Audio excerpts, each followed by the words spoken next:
আচ্ছা, যে কোনো নির্বাচনই তো আমাদের জন্য খুবই গুরুত্বপূর্ণ এবং জাতি প্রত্যাশা করে সুষ্ঠু নির্বাচনের। তবে দুর্ভাগ্যজনক হলেও আমরা বিগত দিনে বাংলাদেশের দুই একটি নির্বাচন ছাড়া, কেয়ারটেকার সরকারের অধীনে নির্বাচনগুলো ছাড়া আমরা কোনো দলের অধীনে সুষ্ঠু নির্বাচন দেখি নাই। বিশেষ করে আমরা 2014, 18, 24 সালে এগুলো তো নির্বাচন বলা যায় না, নির্বাচনের নাম একটি প্রহসন এবং তামাশার নির্বাচন হয়েছে। সেজন্য জাতির বিশাল একটা প্রত্যাশা যে আগামী দিনে তারা তাদের ভোটাধিকার প্রয়োগ করতে পারবে এবং তারা সে বিশ্বাস করে এবং জাতি উদ্গ্রীব হয়ে আছে আগামী 12 তারিখ তারা তাদের ভোটাধিকার প্রয়োগ করার জন্য।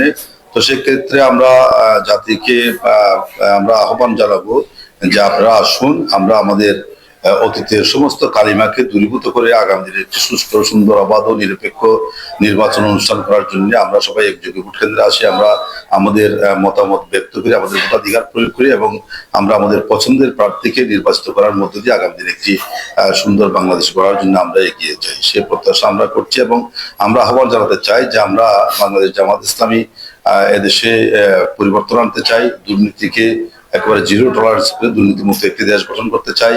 আমরা বাংলাদেশে বৈষম্যহীন একটি সমাজ আমরা কায়েম করতে চাই এবং সকল মানুষের অধিকার, সকল ধর্মের, সকল শ্রেণীর, সকল পেশার মানুষের অধিকারকে আমরা প্রতিষ্ঠিত করতে চাই। আমরা চাই বাংলাদেশের 18 কোটি মানুষের 36 কোটি হাতকে আমরা কর্মীর হাতে পরিণত করে আগামী দিনে একটি স্বাবলম্বী, একটি উন্নত, সমৃদ্ধ একটি বাংলাদেশ গঠন করার আমরা স্বপ্ন দেখি।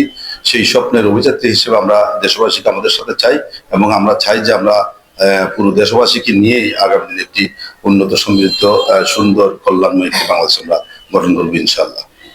তো আপনারা যেহেতু এটা একটি জাতীয় নির্বাচন, নিশ্চয়ই শৃঙ্খলার দিক দিয়ে আপনারা আছেন, যথেষ্ট পরিমাণে সারা আপনারা পাচ্ছেন, আমরা যতটুকু তথ্য নিয়েছি। এক্ষেত্রে সুষ্ঠু ভোট আশা করছেন কিভাবে, যদি আমাদের একটু জানান। আচ্ছা, আমাদের অতীতের অভিজ্ঞতা যেটা বলে সেটা হলো আমরা কেয়ারটেকার সরকারের অধীনে মোটামুটি ভাবে আমরা বলতে গেলে সফল, সুন্দর নির্বাচন আমরা পেয়েছি। সেই হিসেবে আমরা বর্তমান সরকারকে একটি আমাদের জন্য কেয়ারটেকার সরকারের আদলে আমরা বিবেচনা করতে পারি। যদিও আমরা ইতিমধ্যেই অনেক সহিংসতা, অনেক রক্তক্ষয়ী সংঘর্ষ সহ বিভিন্ন অনিয়ম সহ অনেক কিছু দেখতে পাচ্ছি, তারপরে আমরা আশা করছি যে এই সরকার নিরপেক্ষ ভূমিকা পালন করে একটি জাতিকে একটি সুন্দর নির্বাচন উপহার দেবে, সেটি আমরা প্রত্যাশা করছি। এক্ষেত্রে কি পুলিশ আপনাদের বা কোন দলের পক্ষে হয়ে কাজ করছে, এরকমও আমাদের অনেক তথ্য এসেছে এবং সম্প্রতি মুশতাকি কুতুবদিয়ার আসলে যেটি ঘটেছে, এ ব্যাপারে আপনার মন্তব্য কি? আচ্ছা, প্রশাসন, পুলিশ প্রশাসন উপরে জনগণ তো অনেক আগেই আস্থা হারিয়েছিল। তো সেই আস্থাহীনতার জায়গায় প্রশাসন কিছুটা নিরপেক্ষতার পরিচয় হয়তোবা দিয়েছে বা সব ক্ষেত্রে দিতে পারে না, কারণ তারা তো রয়েছে এখনো। তো আমরা আশা করব যে পুলিশ প্রশাসন তাদের উপর অর্পিত দায়িত্ব নিরপেক্ষতা বজায় রেখে তারা কাজ করবেন এবং জাতীয় সেটা প্রত্যাশা করে। অতীতে পুলিশের বিহেভিয়ার জনগণের পক্ষে না থাকার কারণে পুলিশকে তো এটার পানিশমেন্ট পেতে হয়েছে।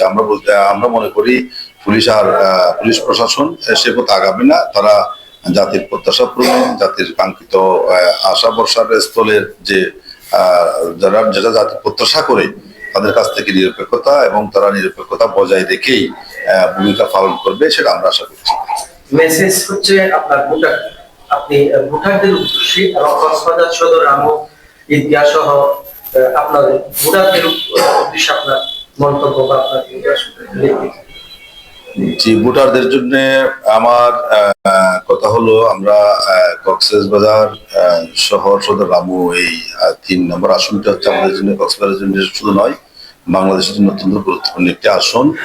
তো এই আসনটাতে বাংলাদেশ জামাত ইসলামী দলীয়ভাবে আমাকে মনোনয়ন দিয়েছে। আমি অতীতেও মাঠে ছিলাম, আমি মাঠে আছি, আমি একজন মাঠের মানুষ।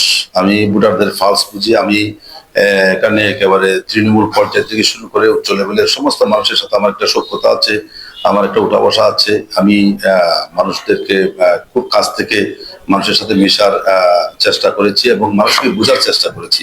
তো অতীতেও এই জনপদের মানুষ আমার সাথে ছিল। আমি মানুষের সাথে কাজ করতে স্বাচ্ছন্দ্য বোধ করি, মানুষের জন্য কাজ করতে স্বাচ্ছন্দ্য বোধ করি।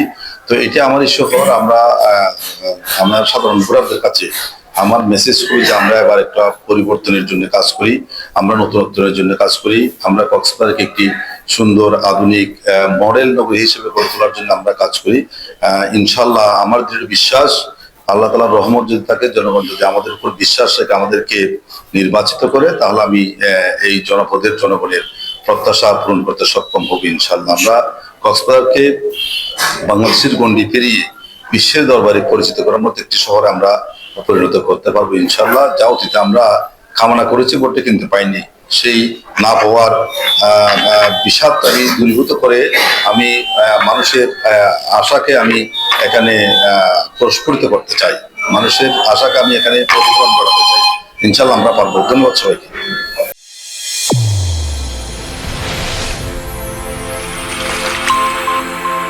চ্যানেল A1 হৃদয়ের স্পন্দন।